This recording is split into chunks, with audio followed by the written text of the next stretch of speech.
Bonjour tout le monde, j'espère que vous allez bien. Notre cours d'aujourd'hui il s'intitule le processus de la matérialisation des recettes réalisées. Donc, on va commencer par le positionnement du problème. Bien sûr, comme vous savez, dans l'industrie hôtelière, les particularités de la comptabilité peuvent se résumer en 4 points. Quels sont ces 4 points? C'est-à-dire la majorité de ventes se font à crédit. La plupart des clients, surtout les clients d'agence ou les clients, c'est ce qu'on appelle les débiteurs. Ils règlent à une date ultérieure. Les secteurs de vente sont très variés. Donc dans l'hôtel, il y a plusieurs secteurs. Il y a l'hébergement, la restauration, d'autres secteurs. Lors de son départ, le client il exige rapidement, bien sûr, une facture détaillée. Donc le client il réclame son départ, il doit trouver, il ne doit pas rester attendre. Donc il doit trouver sa facture déjà prête. Donc l'hôtelier doit connaître aussi les chiffres d'affaires de son établissement par secteur d'activité. Donc c'est-à-dire le chiffre d'affaires de chaque secteur, l'hébergement, la restauration, les étages, tous les services d'accord de l'État. Donc pour répondre à ces besoins, les hôteliers bien sûr ont adopté le principe de la main courante. Le principe de la main courante qui en fait n'est qu'un journal auxiliaire des ventes de l'établissement. Ce document, de par sa conception, il permet de quoi? Il permet d'obtenir bien sûr la position immédiate du compte de chaque client de l'établissement. Crédit accru, c'est-à-dire accordé. Le client il peut connaître à n'importe quel moment sa situation financière au sein de l'hôtel. La ventilation des prestations selon leur nature. Le chiffre d'affaires par poste d'exploitation. Chaque poste, chaque service, on peut connaître le chiffre d'affaires de la journée. D'accord. Donc, longtemps, la tenue de la main courante a été effectuée de façon manuscrite. Actuellement, avec bien sûr l'ère de l'influence, de l'informatique, pardon, les hôteliers s'informatisent de plus en plus. Mais cette modernisation unilatérale du système, bien sûr du système de tenue de la main courante, ne doit pas faire oublier que toutes les programmations, bien sûr informatiques, sont établies d'après les règles de base d'utilisation de la main courante manuscrite. La présentation architecturale de la main courante. Bien sûr, une main courante est disposée en colonne verticale et en ligne horizontale. Selon l'hôtel, bien sûr, selon l'hôtel, les types d'hôtel, c'est-à-dire le nombre total des colonnes est plus ou moins grand. Les colonnes verticales. Pour faciliter la compréhension de la main courante, nous distinguons bien sûr trois types ou trois genres de colonnes. Il y a les colonnes d'indication, les colonnes de ventilation et les colonnes de position, c'est-à-dire des colonnes déterminantes. Les colonnes d'indication se trouvent à gauche et indiquent les numéros de chambre ou d'appartement, le nom du client, le nombre de clients et les conditions convenues, c'est-à-dire les termes de l'arrangement.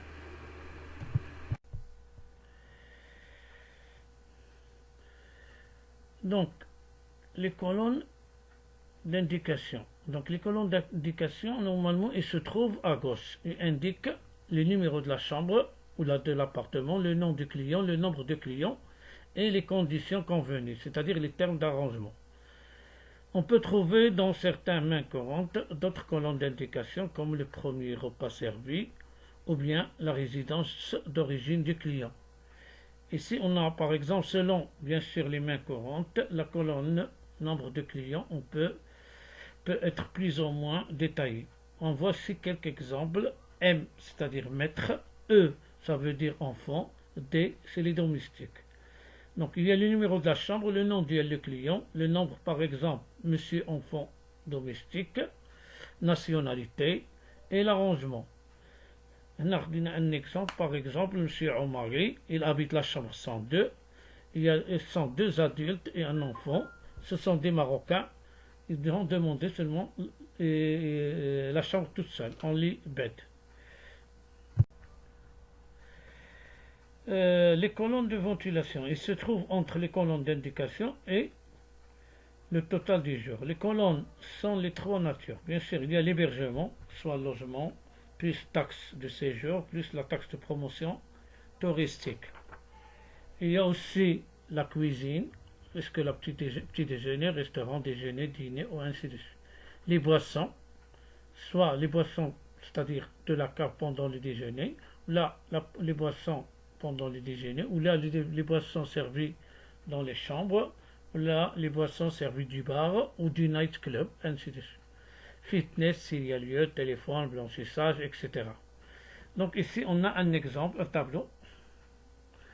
tableau bien sûr qui nous montre bien sûr l'exemple, les colonnes toujours de ventilation, l'hébergement, logement, taxe de séjour, taxe de promotion touristique, la cuisine, il y a petit déjeuner, déjeuner, dîner, petit déjeuner c'est-à-dire la cave, les boissons pendant le déjeuner ou bien pendant le déjeuner, les boissons room service, le bar, night club, fitness, téléphone, débours, etc.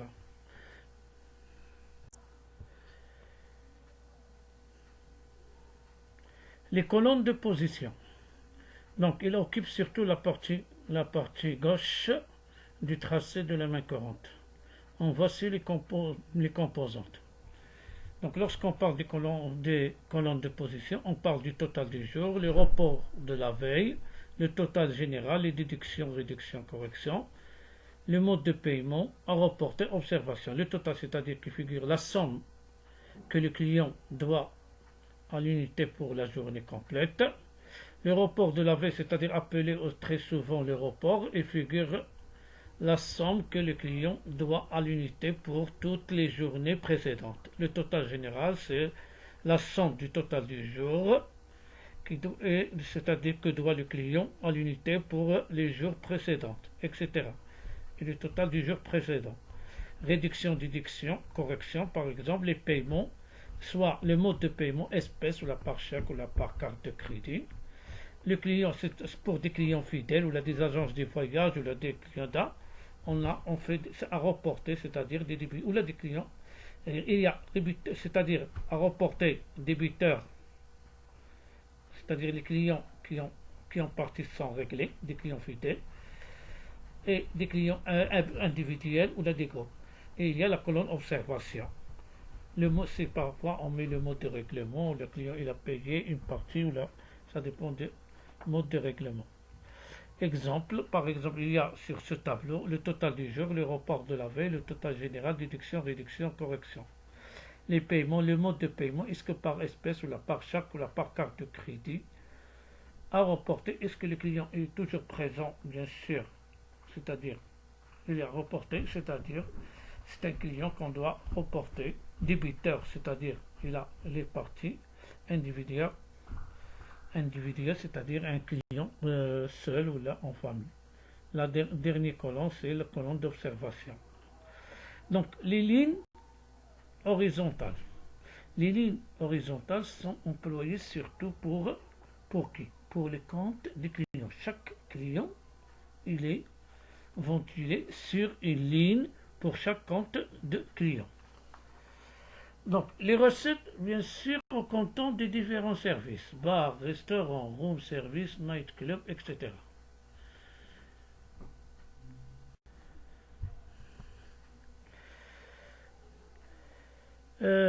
Normalement, les règles de base de la tenue de la main courante, bien sûr. La main courante, bien sûr, c'est un document comptable. Sa tenue impose le respect des règles du système procédural, bien sûr, propre au secteur hôtelier, lequel il répond aux normes de la tenue comptable, bien sûr. Donc la présence des pièces justificatives, clarté, transparence et la prudence, etc. L'objet du présent, bien sûr, du présent chapitre est de traiter les règles de base assurant le fonctionnement du dit système. Pour remplir correctement son rôle, le main courante doit connaître le plus rapidement possible le détail des prestations fournies aux clients par les différents services de l'unité. Il a donc des liens avec tous les points de vente de cette dernière. Ces liens ils peuvent être représentés par des mains courantes récapitulatives, par exemple la main courante du restaurant, du bar ou du téléphone, etc. Par un communiqué en fin de la journée au service de la réception.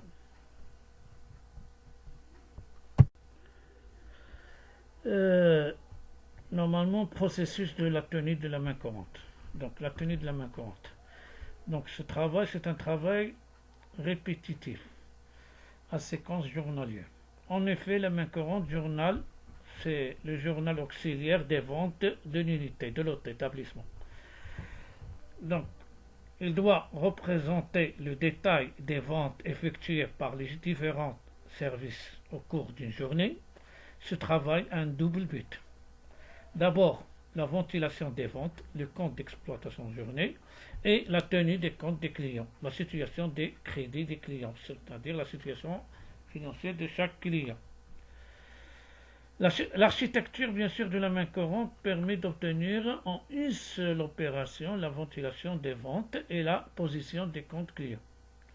Le main courantier, il effectue son travail selon un ordre chronologique bien déterminé. Donc, tout d'abord, il doit commencer par l'ouverture de la main courante. Donc, si on parle de l'ouverture de la main courante, l'ouverture de la main courante. La main courante du jour est ouverte d'après des indications de la main courante de la veille. En effet, ce nouveau document doit comporter, bien sûr, tous les comptes non soldés de la main courante de la journée précédente. Il faut considérer deux grandes catégories de comptes. Il y a les débiteurs et il y a aussi les clients présents.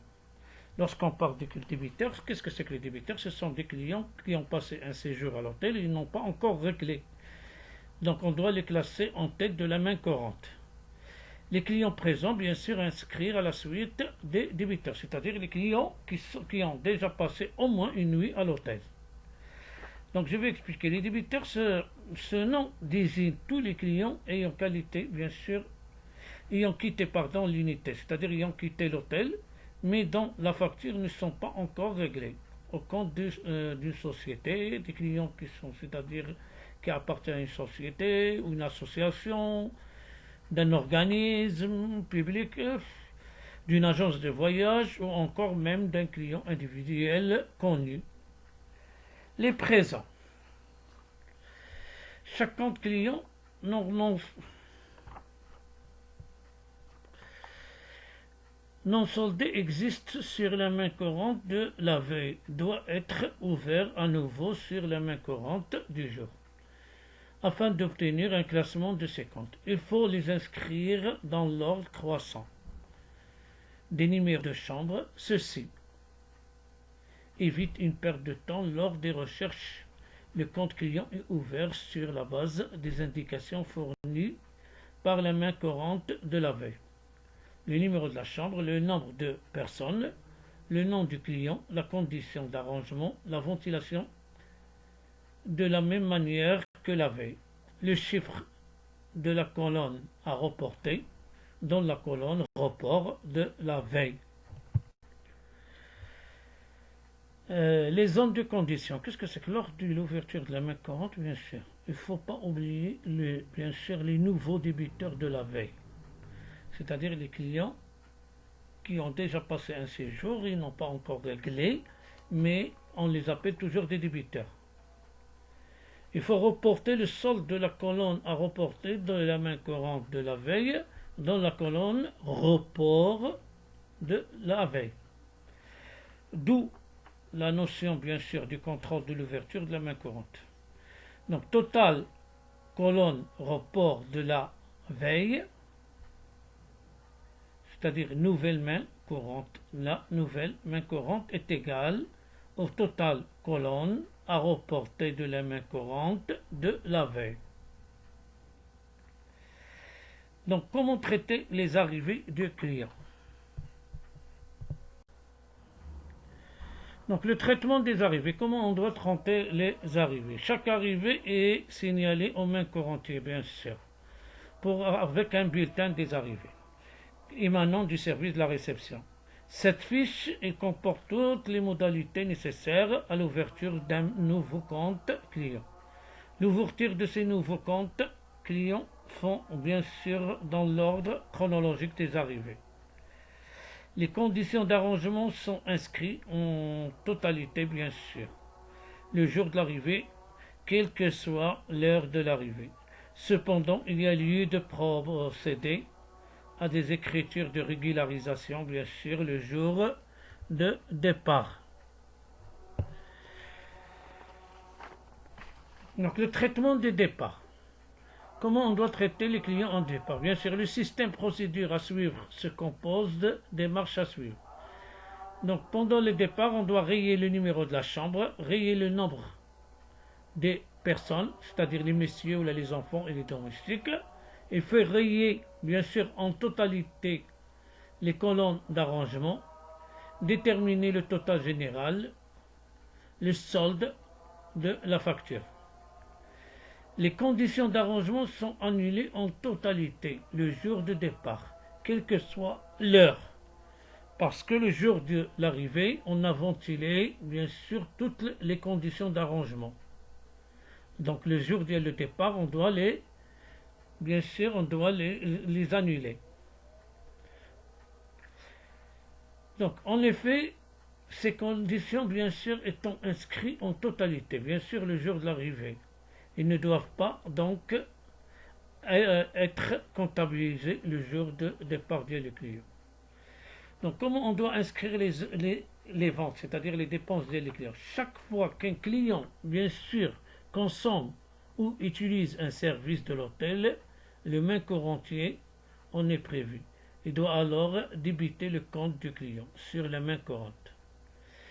Il est question ici bien sûr d'un travail spécifique du main courantier.